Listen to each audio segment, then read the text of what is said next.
Hai semuanya, kami dari kelompok 3, kita akan menjelaskan alat yang bakal kami buat, yaitu alat penyiraman berbasis timer. Yang pertama, aku mau jelasin dulu kalau misalnya awalnya kita punya 3 rencana. Untuk rencana pertama adalah alat yang bakal kita lakuin nanti. Yang kedua, itu bersumber listrik dan kita masih belum tahu gimana. Dan untuk ketiga, itu belum fix itu bakal berhasil atau tidaknya. Keep on watching.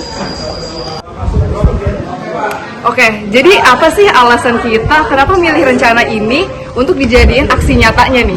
Jadi alasan kita milih rencana ini itu yang pertama karena alat dan bahan yang dibutuhin pada rencana itu gampang banget ditemuin. Kita cuma butuh 3 dan itu udah berhasil untuk membuat alat penyiraman otomatis berbasis timer ini.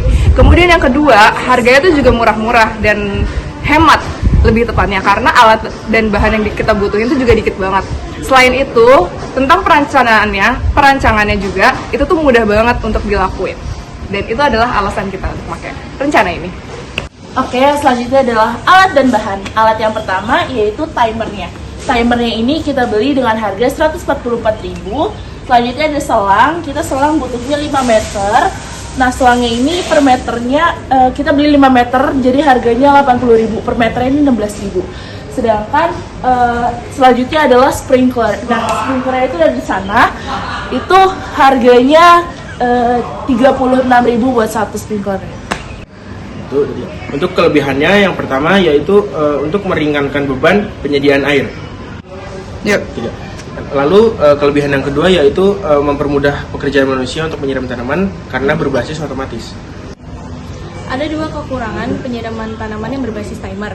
Yang pertama, karena tidak mempertimbangkan kelembaban tanah, maka ada 2 kemungkinan yang bisa terjadi, yaitu tanaman tidak disiram saat membutuhkan air, yaitu di saat kondisi tanahnya kering, atau terjadi over penyiraman, yaitu di mana tanah itu sudah basah, tapi karena dia sistemnya timer dan sudah diset untuk penyiraman, maka akan dilakukan penyiraman, padahal pada saat itu tanahnya itu sudah lembab gitu, jadi tidak membutuhkan penyiraman.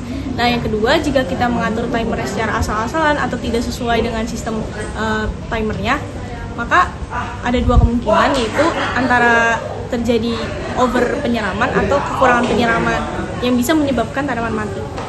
Oke, jadi dalam cara kerjanya, dalam pemasangan alat penyiraman otomatis berbasis timer ini, yang pertama tentunya kita harus mengatur timernya terlebih dahulu. Yang pertama kan pastinya kita harus memasang baterainya dulu nih.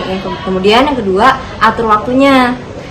Yang ketiga, kemudian atur waktu kapan dimulainya penyiraman pada timer. Lalu atur berapa lama timer yang ingin digunakan, misalkan jaraknya berapa lama. Lalu yang kelima, atur berapa sering penyiraman itu terjadi. Nah, lalu tahap pemasangannya yang pertama, sambungkan keran air ke atas bagian timernya dan yang bawah itu ke ujung selang. Nah, ujung selangnya yang lain itu dipasangkan ke sprinkle sprayernya.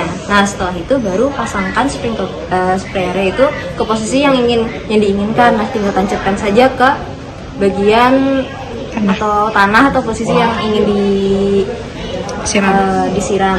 Nah, sudah setelahnya kita tunggu saja waktu dari timer tersebut. Begitu.